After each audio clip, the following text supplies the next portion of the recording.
ओम श्री गुरुभ्यो नमः। हरि ओम। प्राक्कक्षायाम् अन्य अविशेषणत्वस्य परिष्कारान्तरेण यत् समर्थनं तस्य खण्डनम् अस्माभिः दृष्टमस्ति।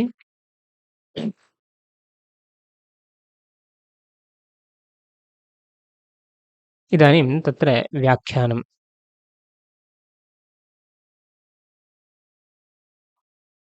न च अन्य अविशेषणत्वमित्यस्य अन्यस्मिन् विशेषणताम् अनापन्नम् इति नार्थः। किन्तु मुख्यविशेषत्वाभावविशिष्टं यद्विशेषणत्वं तदभावः इति तदभावरूपम्। प्रकृते चैत्रे विशेषत्वस्य अपि सत्त्वात् चैत्रे विशेषत्वस्यापि सत्त्वात् विशेषणत्वं मुख्यविशेषत्वम् इष्टमेव। विशेषणत्वमपि भवतु मुख्यविशेषत्वमपि भवतु। विशेषणत्वं क्षन्तव्यः, इष्टमेव इति न क्षन्तव्यः विशेषणत्वं मुख्यविशेष्यत्वविशिष्टमेव। अभावविशिष्टम् अपेक्षते। इदानीं मुख्यविशेष्यत्वमेव तत्र अस्ति। मुख्यविशेषत्वाभावविशिष्टं न मुख्यविशेष्यत्वविशिष्टमेव अस्ति। अतः न दोषः इति भावः। स्पष्टं चेदं नैयायिकग्रन्थेषु न च इति परिष्कारान्तर आरब्धम्। अन्य अविशेषणत्वम् इत्यस्य कः अर्थः? अन्य अविशेषणीभूतप्रथमान्तपदोपस्थाप्य इत्यत्र अन्य अविशेषणत्वमिति एतावत्पर्यन्तम् अन्यस्मिन् विशेषणताम् अनापन्नम् नाम विशेषणत्वाभावसमानाधिकरणविशेष्यत्वं मुख्यविशेष्यत्वम् एतादृश भवति किल। अन्यत्र विशेषणत्वम् अनापन्नं विशेषणत्वमेव नास्ति इत्येवम् अभिप्रायः आसीत्। विशेषणत्वसामान्यभावः अभिप्रेतः आसीत्, परन्तु एवम् अस्माभिर्न स्वीक्रियते। तदत्र उक्तं। किन्तु मुख्यविशेषत्वाभावविशिष्टं यद्विशेषणत्वं तदभावरूपम्। मुख्यविशेषत्व अभावसमानाधिकरण यद्विशेषणत्वम्। मुख्यविशेष्यत्व अभावसमानाधिकरणं विशेषणत्वम् अन्यत्र सर्वत्र मुख्यविशेष्यं त्यक्त्वा अन्यत्र सर्वत्र वर्तते। तदभावः मुख्यविशेष्ये एव वर्तते। अस्ति मुख्यविशेष्ये विशेष्यत्वमस्ति, विशेषणत्वं नास्ति। अन्यस्मिन् स्थले यथा इदानीं प्रकारस्थले विशेषणत्वमस्ति, मुख्यविशेषत्वं नास्ति। तत्र यद्विशेषणत्वं तन्मुख्यविशेषत्वाभावसमानाधिकरणं। विशिष्टमित्यत्र वैशिष्ट्यं सामानाधिकरणसम्बन्धेन। मुख्यविशेषत्वाभावसमानाधिकरणं विशेषणत्वं प्रकारेषु वर्तते।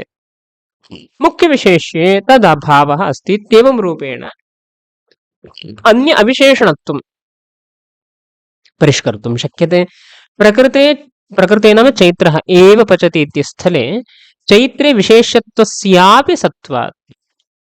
चैत्रे विशेषत्वं नाम मुख्यविशेषत्वमिति। मुख्यविशेषत्वस्यापि सत्त्वात् विशेषणत्वं मुख्यविशेष्यत्वविशिष्टमेव अस्ति। मुख्यविशेषत्वाभावविशिष्टं नास्ति इति कृत्वा विशेषणाभावप्रयुक्तविशिष्टाभावः अत्र वक्तुं शक्यते। अतः न दोषः इति भावः। नैयायिकग्रन्थेषु एवन्तः अंशः द्रष्टुं शक्यते इति। अतः एवं रीत्या परिष्कारं कृत्वा अत्र समर्थनं कर्तुं शक्यते किल शङ्का। तथात्वेपि इत्युत्तरम् अत्र उच्यते। तथात्वेपि इत्यस्य कः अर्थः? चैत्रे अन्य अविशेषणत्वं सम्पाद्य तत्र तदन्वयस्वीकारेपि। अस्तु, भवता अन्य अविशेषणत्वं परिष्कारान्तरेण समर्थ्य तत्र तदन्वयः नाम कृतिसङ्ख्ययोः संख्याभावनयोः अन्वयः स्वीक्रियते चेत् भवतु। अन्यत्र भवतां तु अन्यः दोषः आपाद्यते। द्विबहुवचनयोरप्यापत्तिः। द्विवचनबहुवचनयोरप्यापत्तेः द्विबहुवचनयोः इति अत्र उद्धृतम्। अस्तु, पाकानुकूलकृतिमति चैत्रे एकत्वं चैत्रभिन्ने विद्यमानम् एकत्वं च आदाय चैत्रः एव पचतः इति द्विवचनम् आपद्येत। द्विवचनं कथं स्यात् इति इत्येतदुच्यते। चैत्रे पाकानुकूलकृतिमान् यः चैत्रः तत्र एकत्वमस्ति, एवञ्च चैत्रभिन्ने तत्र एकत्वमस्ति इति कृत्वा तत्र द्विवचनं स्यात्। यथा चैत्रः मैत्रश्च गच्छतः इति भवति।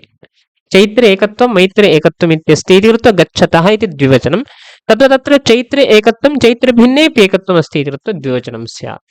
यदा तु चैत्रान्यस्मिन् द्वित्वादिसत्त्वे चैत्रः एव पचन्ति इति बहुवचनापत्तिः।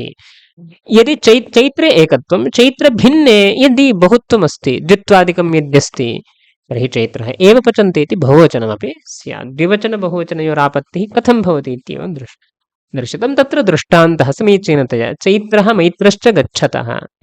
अत्र चैत्रमैत्रादेः इव प्रकृते चैत्र तदन्ययोरपि शब्दोपात्तत्वात् तद्गतसंख्यामादाय निरुक्तप्रयोगः दुर्वारः इति भावः।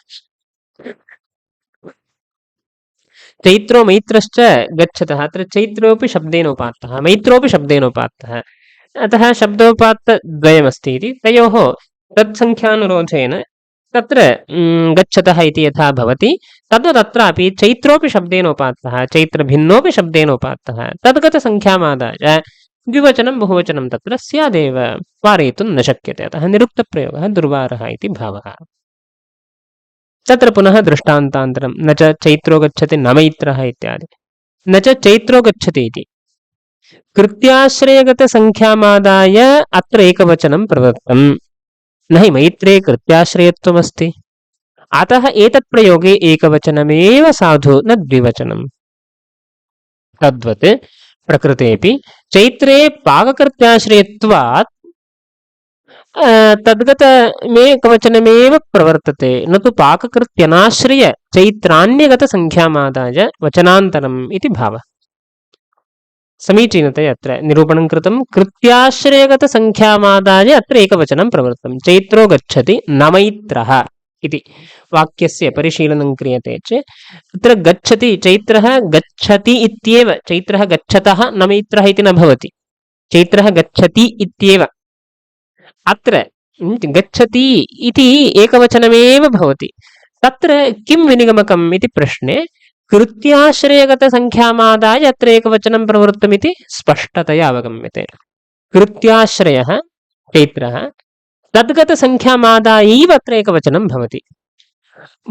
न मैत्रः इति इत्यत्र तु मैत्रस्य कृत्याश्रयत्वं नास्ति न हि मैत्रे कृत्याश्रयत्वमस्ति यतोहि न गच्छति सः तूष्णीम् उपविष्टः न गच्छति अतः गमनानुकूलकृतिर्नास्ति।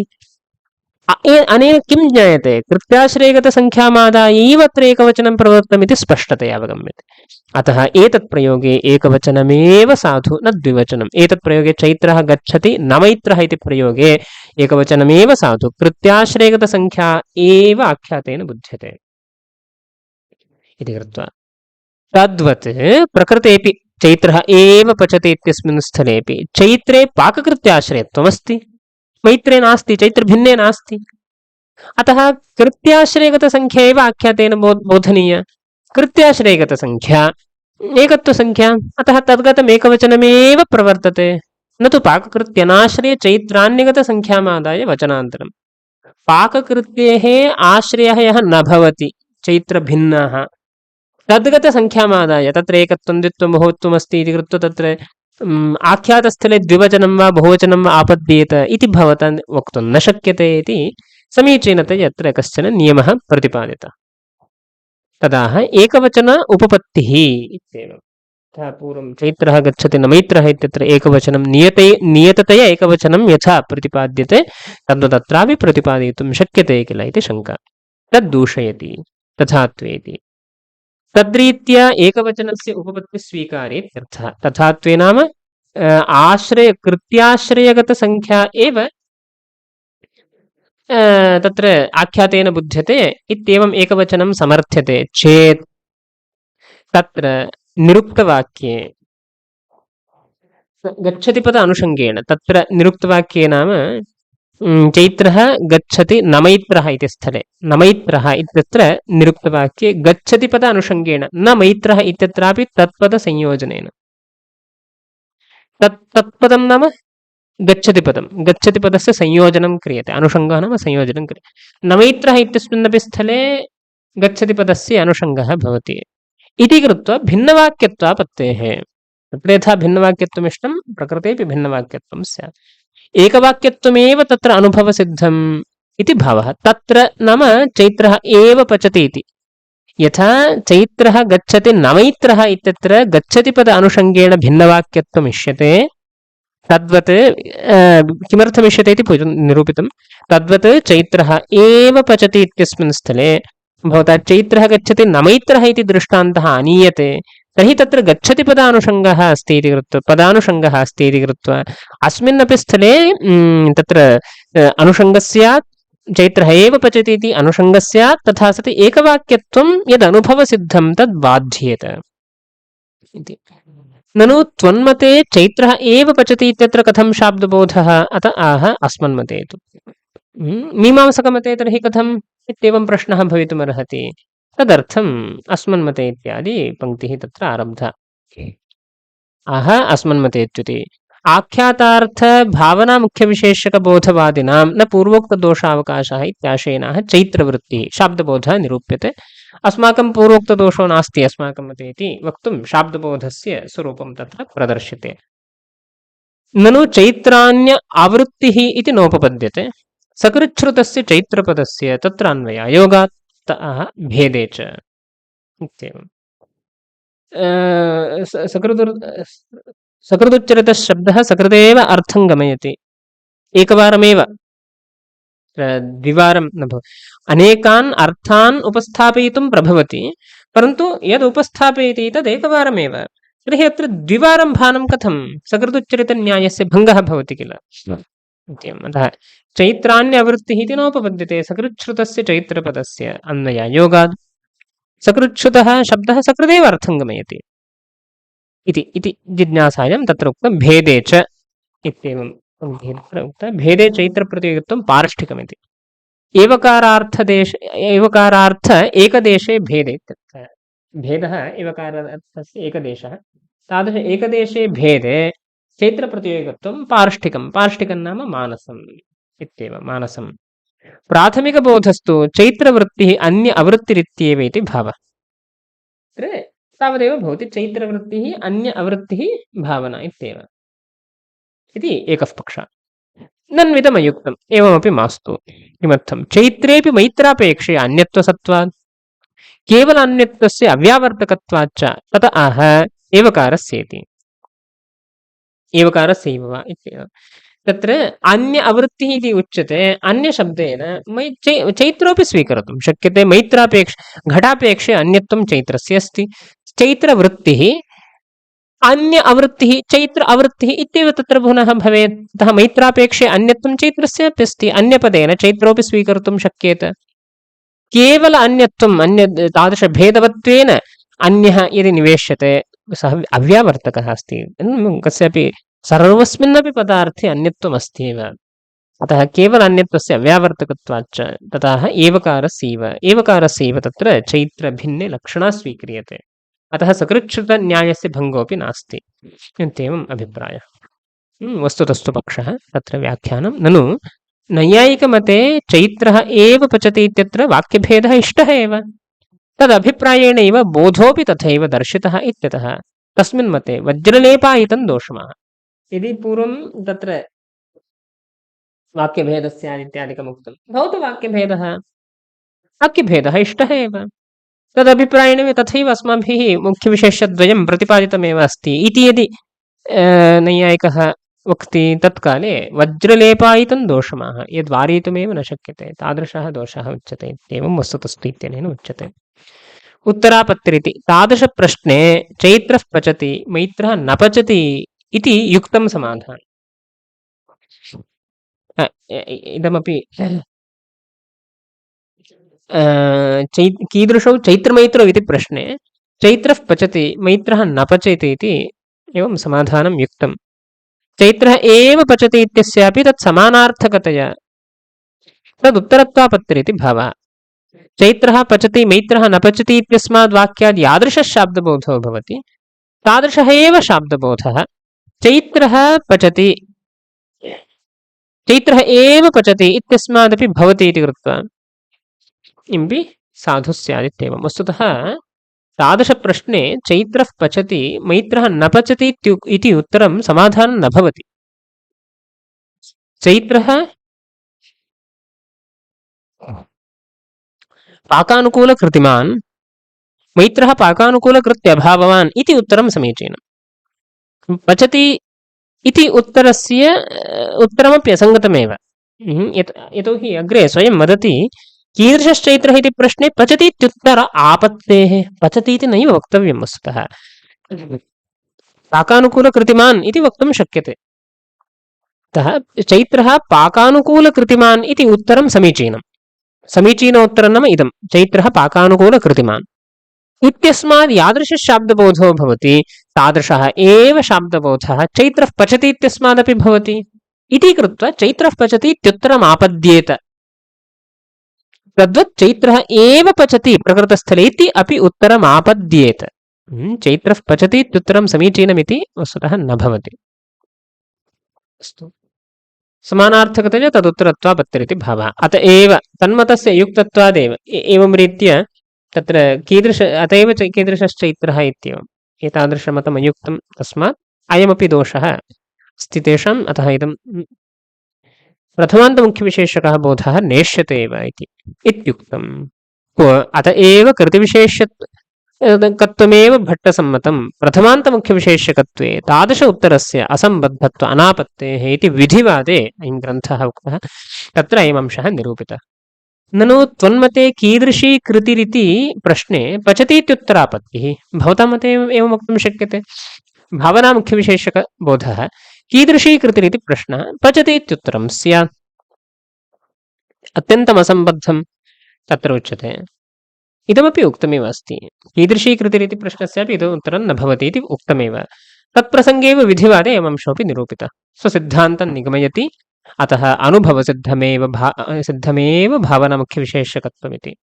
अनुभवः पाणिनिजैमिन्याद्यनुभवः न अत्र अनुभवः पाणिनिजैमिन्याद्यनुभवः, अस्मदीय अनुभवोऽपि तत्र वक्तुं शक्यते। यस्मात् इदं प्रश्नोत्तरकाले इदं एवम् उत्तरं न भवति, परन्तु उत्तरम् आपद्येत, तथा तु उत्तरं न भवति। तर्हि अनुभवानुरोधेनैव प्रथममुख्यविशेषकत्वं नास्ति इत्येवम् अवधारयितुं शक्यते इत्येवम् अभिप्रायेण भावनामुख्यविशेष्यत्ववादः अत्र भावनायाः मुख्यविशेष्यत्वं व्यवस्थापितं, तद्वादः अत्र समाप्तः। अग्रे प्रथमाप्रयोजकप्रकरणं, प्रथमाविभक्तेः प्रयोजकं किम् इत्येवम् अस्मिन् स्थले निरूप्यते। तत्रादौ नैयायिकमते प्रथमप्रयोजकरूप अभाव आपादनं। नैयायिकप्रथमायाः प्रयोजकं यद्रूपं, प्रथमाप्रयोजकं नाम प्रथमाविभक्तेः प्रयोजकं किञ्चित् रूपम्, एतादृशप्रयोजकमस्ति चेत् प्रथमा भवत्येव इत्येवम्। प्रथमानिष्ठप्रयोज्यतानिरूपितप्रयोजकताश्रयं यद्रूपं, तादृशरूपं निरूपयितुं न शक्यते नैयायिकेन। अतः तादृशरूप अभाव, रूपं भवता उपपादनं, रूपस्य उपपादनं भवता कर्तुं न शक्यते इत्येवम् इति यत्र उच्यते। किञ्च इति दूषणान्तरम् अत्र उच्यते। तदेव एतादृशरूपं भवता उपपादनं कर्तुं न शक्यते इति किञ्च इति। किमर्थमिदम् इति विषयान्तरव्याप्त्यर्थं किञ्च इति। अत्र प्रथमान्त मुख्यविशेषकबोधः इष्यते, नाम आख्यातार्थनिष्ठ इत्यादि अन्य अविशेषणीभूतप्रथमान्तपदोपस्थाप्यः अर्थः अन्य अविशेषणीभूतप्रथमान्तपदजन्योपस्थितिः कारणमिति भवता उच्यते। तत्र प्रथमा घटकत्वेन अस्ति, प्रथमान्तपदजन्योपस्थितिः इत्यत्र प्रथमा घटकत्वेन। क्व प्रथमा साधुः, क्व प्रथमा न साधुः इति यावता प्रथमायाः प्रयोजकः न निरूप्यते तावत्पर्यन्तं भवदीयः अयं कार्यकारणभावः एव डोलायमानो भवति। तर्हि प्रथमान्तपदजन्य उपस्थितिः कारणमिति भवता वक्तव्यम्।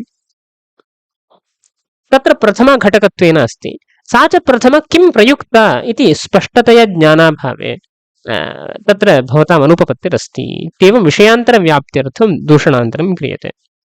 अन्यत्रापि भवतां दोषः अस्ति। अथवा पूर्वत्र अस्वारस्यादपि वक्तुं शक्यते। कथं पूर्वत्र अस्वारस्यम् इति चेत् मीमांसकेन कथं तत्र उक्तमिति चेत्, स्वमते वारणं लिङ्ग अनास्कन्दितत्वात् कीदृशी कृतिरिति प्रश्नस्य पचति इत्युत्तरं न भवति। लिङ्ग अनास्कन्दितत्वात् मुख्यविशेष्यः प्रश्नस्थले मुख्यविशेष्या कृतिः लिङ्ग आस्कन्दिता अस्ति, उत्तरस्थले मुख्यविशेष्या कृतिः लिङ्ग अनास्कन्दिता अस्ति इति कृत्वा एवं न भवति इति सामान्यतः न्यायः उक्तः। अतः मन्मते एतादृशप्रश्नोत्तरस्य प्रश्नोत्तरस्य असङ्गतत्वम् वक्तुं शक्यते, नैयायिकेन न शक्यते इत्येवम् अन्ते दूषणमुक्तम्।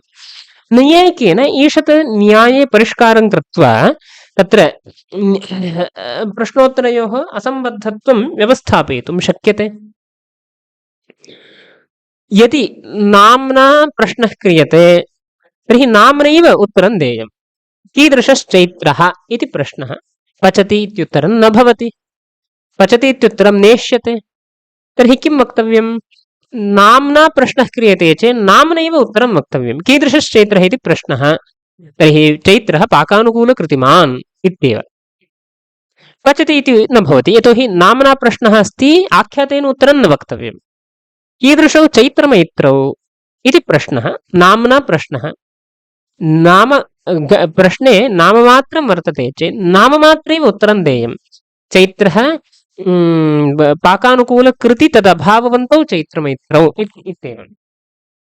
चैत्रः एव पचति इति न भवति, किमर्थं? तत्र आख्यातमस्ति। नाम्ना प्रश्नः क्रियते चेत् नाम्नैव उत्तरं वक्तव्यम् इत्येवं नियमः कश्चन कल्प्यते। यथा लिङ्ग आस्कन्दितत्वम् अनास्कन्दितत्वं मुख्यविशेष्य उच्यते। मुख्यविशेष्यः यदि लिङ्ग आस्कन्दितः प्रश्नस्थले तर्हि उत्तरेपि लिङ्ग आस्कन्दित एव मुख्यविशेष्यः अपेक्षते इत्येवं यथा तैः निरूपितं तद्वदत्र अपि अस्माभिः वाक्ये एव उच्यते। नाम आख्यात अघटितः यदि प्रश्नः तर्हि आख्यात अघटितेनैव उत्तरेण भाव्यम्। यदि आख्यात घटितः प्रश्नः तर्हि उत्तरेपि आख्यातं घटकत्वेन अपेक्षते। चैत्रः किं करोति? पचति। चैत्रः पचति। किं करोति इत्यत्र आख्यातं घटयित्वा प्रश्नः अस्ति, तर्हि पचति इत्युत्तरे अपि आख्यातं घटकत्वेन अस्ति। चैत्रः कीदृशः इति प्रश्ने आख्यातं घटकत्वेन नास्ति, तर्हि चैत्रः सुन्दरः, अत्रापि आख्यातं नापेक्षते। पाकानुकूलकृतिमान् आख्यातं नापेक्षते इत्येवं नैयायिकेनापि अस्मिन् स्थले तादृश उत्तरस्य असम्बद्धत्वं व्यवस्थापयितुं शक्यते इति यदि पूर्वोक्तदोषः वार्यते, दोषान्तरं तत्र भवताम् अन्यत्र अनुपपत्तिरस्ति इत्येवम् आपादनार्थं किञ्च पूर्वत्र स्वारस्यात् अत्र अन्यत् आरप्स्यते इत्येवमपि वक्तुं शक्यते। विषयान्तरव्याप्तिरेव अस्ति, यतोहि प्रकरणान्तरमेव अत्र अस्ति। पूर्वत्र अस्वारस्याद्वा विषयान्तरव्याप्त्यर्थं वा दूषणान्तरम् आरप्स्यते इति अत्र विषयान्तरव्याप्तिरप्यस्ति। प्रथमप्रयोजकरूपं किं मीमांसकानां मते इति वक्तव्यं। तत् पूर्वपक्षखण्डनपूर्वकतया स्वमते निरूप्यते इत्येवम्। अतः विषयान्तरव्याप्तिरप्यस्ति, अथवा पूर्वत्र अस्वारस्यमपि नैयायिकेन उद्भावयितुं शक्यते। अतः उभयथापि अत्र अग्रे दूषणान्तरम् आरब्धमित्येवं वक्तुं शक्यते। किञ्च सत्यपि संख्याभावनयोः उभयसाधारण्येन उक्तविधप्रथमान्तपदजन्योपस्थितेः कारणत्वे भवन्मते प्रथमातृतीयादिप्रयोजकं किम्? अस्तु, कार्यकारणभावः तुष्यतुदुर्जनन्यायेन मया अङ्गीक्रियते। संख्याभावन उभयसाधारण्येन, संख्याभावन इत्येतद्वयमपि प्रथमान्तपदजन्य उपस्थिते अर्थे उपस्थित्य बुध्यमानः अर्थः यः अस्ति, अन्यविशेषणीभूतः यः प्रथमान्तपदोपस्थाप्यः अर्थः तत्रैव अन्वेति इति यदि भवता कार्यकारणभावः कल्प्यते चेदपि तादृशशाब्दबोधं प्रति उक्तविधप्रथमान्तपदजन्योपस्थितेः कारणत्वे स्वीक्रियमाणेऽपि भवन्मते प्रथमातृतीयादिप्रयोजकं किम्? प्रथमाविभक्तेः प्रयोजकं किम्? किम् अस्ति इति कृत्वा प्रथमाविभक्तिर्भवति, किम् अस्ति इति कृत्वा तृतीयादिविभक्तिर्भवति, किं मनसि निधाय इदं सर्वम् उच्यते इत्येवं। प्रथमातृतीयादिप्रयोजकं किम्? आदिशब्देन द्वितीय, तत्र प्रथमातृतीय इति द्वितीयान् त्यक्त्वा तृतीय प्रथमातृतीय इति किमर्थं लिख्यते इति चेत् तत्र कर्तृकरणयोस्तृतीय इत्यस्ति। तस्मात् तत्र तृतीयविभक्तिः कर्तरि अपि भवति, प्रथमा अपि तथा कर्तरि प्रथमा भवति। तस्मात् प्रथमा तृतीयादिः इत्येवं तत्र निरूपणं कृतं।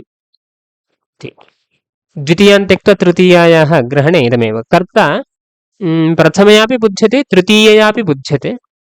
प्रथमं कारकं कर्तृकारकं, कर्तृकारकस्य वाचकशब्दद्वयं प्रथमा एवञ्च तृतीया। चैत्रः गच्छति इत्यत्र चैत्रः इति प्रथमा अस्ति, इत्यत्र प्रथमा अस्ति, कर्तृकारकवाचिका अस्ति। एतन्मते मते कात्यायनमते।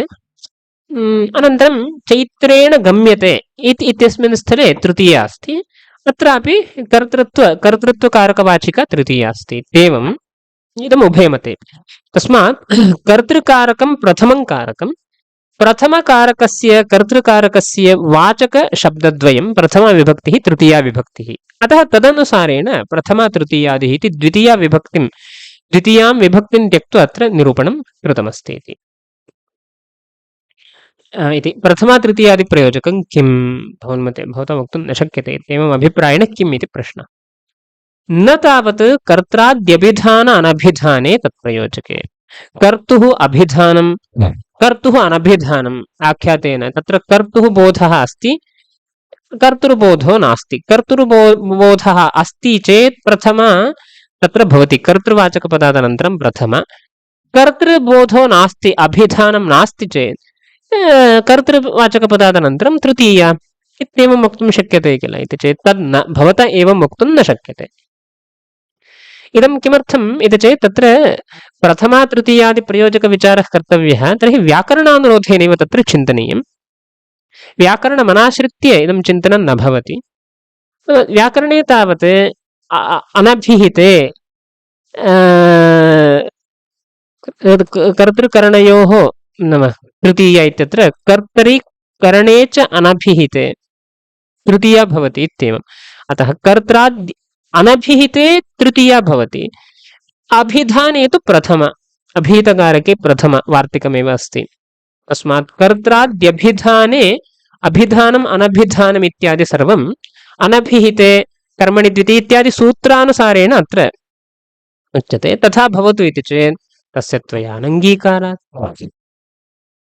चैत्रः गच्छति इत्यस्मिन् स्थले कर्तुः अभिधानमस्ति, अतः प्रथमा। चैत्रेण गम्यते इत्यस्मिन् स्थले कर्तुः अभिधानं नास्ति, अनभिधानमस्ति इति कृत्वा तृतीया इति भवता स्वीकर्तुं न शक्यते। भवान् एवं न वदति, तस्य त्वया अनङ्गीकारात्। तत्र कर्तुः अभिधानमस्ति, आख्यातेन कर्तुरभिधानं, कर्तुः अनभिधानं भवता नैव स्वीक्रियते। भवतां मते आख्यातस्य कर्तुमेव शक्तिः, कर्ता च प्रातिपदिकेनैव बुध्यते। सम्बन्धः आकाङ्क्षामर्यादया बुध्यते। अतः कर्ता कस्यापि शब्दस्य, कृतिमान् कर्ता कस्यापि शब्दस्य वाच्यार्थो नास्ति, अतः तस्य त्वया अनङ्गीकारात्।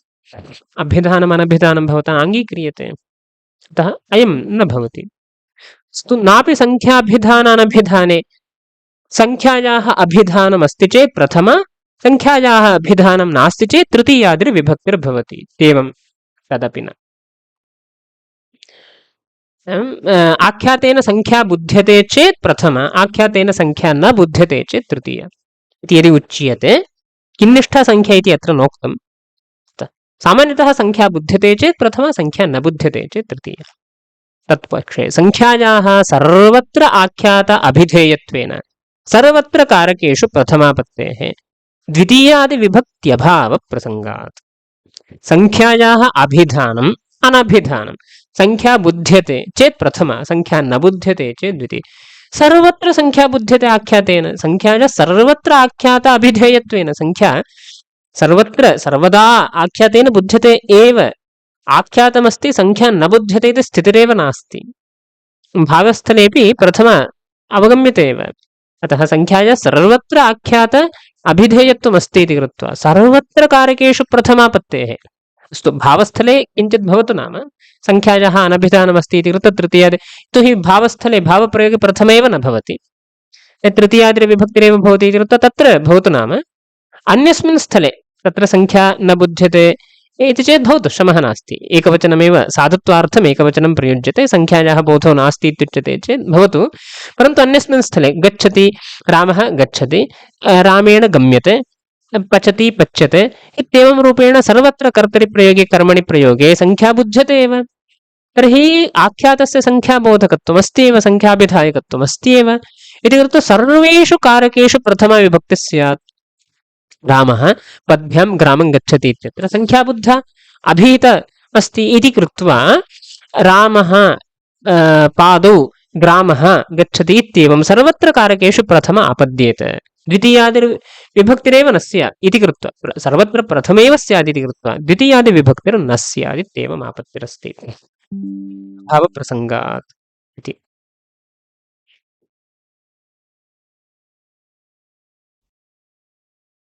किञ्च व्याख्यानं नैयायिकमते अभिधान अनभिधान व्यवस्था नोपपद्यते इत्याह किञ्च इति। किञ्च इति किमर्थम् आरब्धमिति चेत् नैयायिकमते तत्र अनुपपत्तिरस्ति। अभिधान अनभिधानादि व्यवस्था नैयायिकेन निरूपयितुं न शक्यते। आख्यातार्थसङ्ख्यायाः तदर्थभावनायाश्च एकविशेष्यकत्वनियमादाः उभयसाधारण्येति। आख्यातार्थसङ्ख्या एवञ्च भावना इत्येतद्द्वयमपि एकत्रैव अन्वेति। एकपदोपात्तानाम् असतिबाधके एकमुख्यविशेषकत्वनियमः इति सामान्यतः उच्यते। तदनुसारेण एकत्रैव अन्वयः अपेक्षते, अतः उभयसाधारण्येन इत्युक्तम्। उक्तविधं नाम अन्य अविशेषणीभूत इत्यादि। सत्यपीति अपि शब्देन तस्य दुष्टत्वे प्रतिपादितेऽपि तदाश्रयेण दोषान्तरमापतति इत्यभिव्यज्यते। कारणत्वे सत्यपि कारणत्वे संख्याभावन उभयसाधारण्येन उक्तविध प्रथमान्तपदजन्योपस्थितेः कारणत्वे सत्यपि इति अत्र अपिशब्दः अस्ति। अपिशब्देन किं द्योत्यते? तस्य दुष्टत्वे प्रतिपादितेऽपि अयं कार्यकारणभावः व्यभिचरितः इत्येवं तत्र सर्वांशे पूर्वं प्रतिपादितं। तथापि तदाश्रयेण दोषान्तरमप्यस्ति आपतति इति अयम् अंशः। सत्यपि इत्यनेन दोषान्तरमप्यस्ति इत्यभिव्यज्यते। अनन्तरं प्रथमा तृतीयादीति आदिना इति आदिना द्वितीयादीनां ग्रहणम्। अनन्तरं प्रथमा तृतीय आदि इति शब्दः, आदिशब्देन अत्र द्वितीयाविभक्तिः स्वीकर्तुं शक्यते, स्वीकर्तव्या। कर्तृप्रत्ययसमभिव्याहारे कर्तरि प्रथम, कर्मणि द्वितीय। कर्मप्रत्ययसमभिव्याहारे कर्तरि तृतीय, कर्मणि प्रथम इत्यर्थप्रयोजकम् इत्यर्थः। अत्र प्रथमा तृतीयादिप्रयोजकम् इत्यस्य कः अर्थः? प्रथमाप्रयोजकं तृतीयाप्रयोजकम् इत्यस्य कः अर्थः इति तत्र उच्यते। कर्तृप्रत्ययसमभिव्याहारे कर्तरि प्रथमा, कर्मणि द्वितीय। कर्मप्रत्ययसमभिव्याहारे कर्तरि तृतीय, कर्मणि प्रथम इत्येवम् अर्थः नियते तत्र भिद्यते किल। कर्तरि कदाचित् प्रथमा भवति, कदाचित् तृतीया भवति। तर्हि क्व प्रथमा क्व तृतीया इत्यादि नियामकं रूपं किं? तदेव प्रयोजकं रूपम् इत्येवम्। किम् इति अस्ति। किं शब्दः प्रकृतार्थ असम्भवसूचनाय। भवता अत्र निरूपणं कर्तुं न शक्यते इत्यंशद्योतनार्थं किम् इत्येव। प्रश्नार्थं न, भवता एतद् वक्तुं न शक्यते इति द्योतनार्थम्। भवन्मते सा व्यवस्था नोपपद्यते इत्यंशः अत्र किम् इत्यनेन द्योत्यते इति भावः। ननु निरुक्तव्यवस्थायां पाणिनिसूत्राण्येव गमकानि, तानि अस्माकमपि मते व्यवस्थापकानि भवन्ति इत्याशङ्क्य नैयायिकमते तानि नोपपद्यन्ते इति दर्शयितुमुपक्रमते न तावदिति। इयं या व्यवस्था अस्ति, निरुक्तव्यवस्था अस्ति, तत्र सर्वत्र पाणिनिसूत्रमेव प्रमाणं भवति। पाणिनिसूत्रानुरोधेनैव निर्णयः कर्तव्यः, अन्या गतिर्नास्ति। तानि अनभिहिते कर्मणि द्वितीये इत्येवं रूपेण तानि सूत्राणि अस्माकमपि मते व्यवस्थापकानि भवन्ति।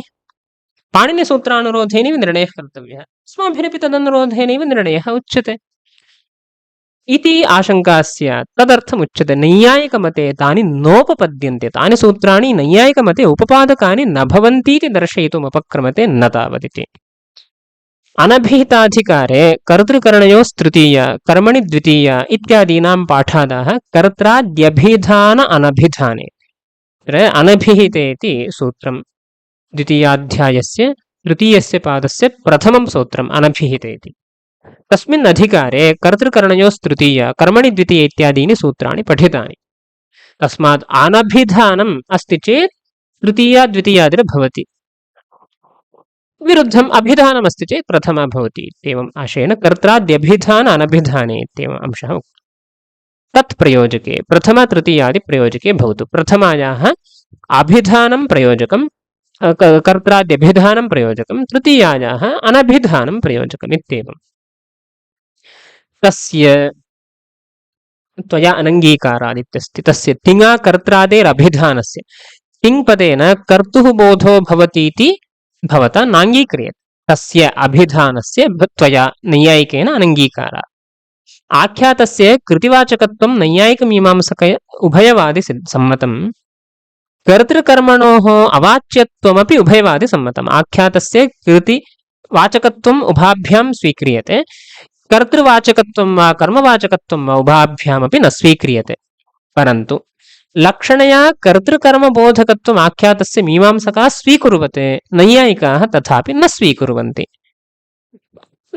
मीमांसकमते कर्ता वा कर्म वा तत्र आख्यातेन लक्ष्यते इत्यस्ति लक्षणया तत् प्रतिपत्तिरस्ति परन्तु नैयायिकाः तथापि न स्वीकुर्वन्ति लक्षणयापि न स्वीकुर्वन्ति किमर्थं प्रथमान्तपदेनैव तल्लाभः कर्ता चैत्र प्रथमान्तेनैव लभ्यते पुनः लक्षणा किमर्थम् आख्यातस्य इत्येवम् अत उक्तं त्वया भवता अयमंशः नाङ्गीक्रियते त्वया अनङ्गीकारादित्येवं मया तु अङ्गीक्रियते भवता तु नाङ्गीक्रियते इति द्योतनार्थं त्वया इति एतच्च अनुपदमेव मूले स्पष्टं भविष्यति लक्षणास्ति न वा इत्यादि विचारः ननु संख्यायाः अनभिधाने तृतीय इति पाणिनिसूत्रार्थः तेन संख्याभिधान अनभिधानाभ्यां तद्व्यवस्था सेत्स्यति इत्यतः नापीति अनभिहिते इत्यत्र संख्यायाः अभिधानं नास्ति इत्येवं स्वीकुर्मः पाणिनिसूत्रस्य अर्थः अस्माभिरेवं निरूप्यते संख्यायाः अनभिधानमस्ति चेत् तृतीयविभक्तिर्भवति इत्येवम् अर्थः तथा सति संख्या अभिधान अनभिधानाभ्यां तद्व्यवस्था सेत्स्यति संख्या कर्तुः अभिधानं मया न स्वीक्रियते चेदपि संख्याभिधानम् अनभिधानम् इत्यादि स्वीक्रियते मया तदनुरोधेन व्यवस्था उपपादयितुं शक्यते पाणिनिसूत्रस्य अयमेव अर्थः भवतु इति तदपि नापि ते अपि न तत्प्रयोजके इत्यर्थः संख्याभिधानं प्रथमाप्रयोजकं संख्या अनभिधानं तृतीयादिप्रयोजकम् इत्यपि न भवति कर्तृकर्मगतसंख्यायाः अनभिधाने इति विशेष्य अबोधनात् भवतः किङ्गतसंख्या इति विशेषतः नोक्तम् कर्तृगतसंख्या वा कर्मगतसंख्या विशेषतः नोक्तं संख्यायाः बोधः संख्यायाः बोधाभावः इत्येव उक्तम् विशिष्य भवता निरूपणं न कृतम् इति कृत्वा सर्वत्र अभिहितत्वस्य अविशिष्टत्वात् संख्या सर्वत्र आख्यातेन बुध्यते अतः प्रथमापत्तिः सर्वत्र प्रथमा स्यात् इत्येवं दूषयति आशयेन दूषयति संख्यायाः इति सर्वत्र सर्वेष्वपि इत्येवं सर्वत्र नाम सर्वेषु सर्वत्र कारकेषु सर्वेषु कारकेषु इत्यर्थः प्रथमापत्तेरिति चैत्रस्तण्डुलं काष्ठैः स्थाल्यां पचति इत्यादौ चैत्रः काष्ठैः स्थाल्यां तण्डुलं पचति इति अस्ति काष्ठैः इत्यत्र तृतीया स्थाल्याम् इति सप्तमी तण्डुलमिति द्वितीया इति अनेकानि तत्र कारकाणि वर्तन्ते तदनुसारेण भिन्नाः विभक्तयः अपि वर्तन्ते इति स्थितिः तत्र आख्यातेन संख्यायाः उक्तत्वेन पचति इत्यत्र संख्या बुद्धा अस्ति संख्या अभिधानमस्ति चेत् प्रथमा भवति इति भवता उक्तं किङ्गतसंख्या इति विशिष्य नोक्तम् अबोधनात् विशिष्य अबोधनात् तर्हि संख्यायाः बोधः पचति इत्यस्मात् वर्तते तर्हि सर्वत्र प्रथमा स्यात् संख्यायाः उक्तत्वेन तण्डुलकाष्ठस्थाल्यादिभ्यः अपि प्रथमापत्तिः चैत्रः तण्डुलः काष्ठं स्थाली पचति इत्येवं स्यात् इत्येवं भावः तथा च इष्ट असिद्धिरित्याह द्वितीयाद्यभावप्रसङ्गादिति इष्टप्रयोगः न सिद्ध्यति तण्डुलं काष्ठे स्थाल्याम् इत्येवं यः इष्टः प्रयोगः तन्न सिद्ध्यति द्वितीयाद्यभावप्रसङ्गादित्येवम् इत्येवं तत्र निरूपितम् अतः प्रथमप्रयोजकरूपं कर्तृ अभिधानानभिधानादिकं न भवति संख्याभिधानानभिधानादिकमपि न भवति इत्येवम् अंशः उक्तः अग्रे तिङाद्युपात्तसंख्यान्वयित्वम् एव प्रथमप्रयोजकमिति विशेषतः संख्यायां विशेषणं दीयते तद्भवतु इति तस्य खण्डनम् अग्रे निरूपणं खण्डनं च अग्रे अस्ति तदग्रिमकक्षायां पश्यामः नमस्कारः।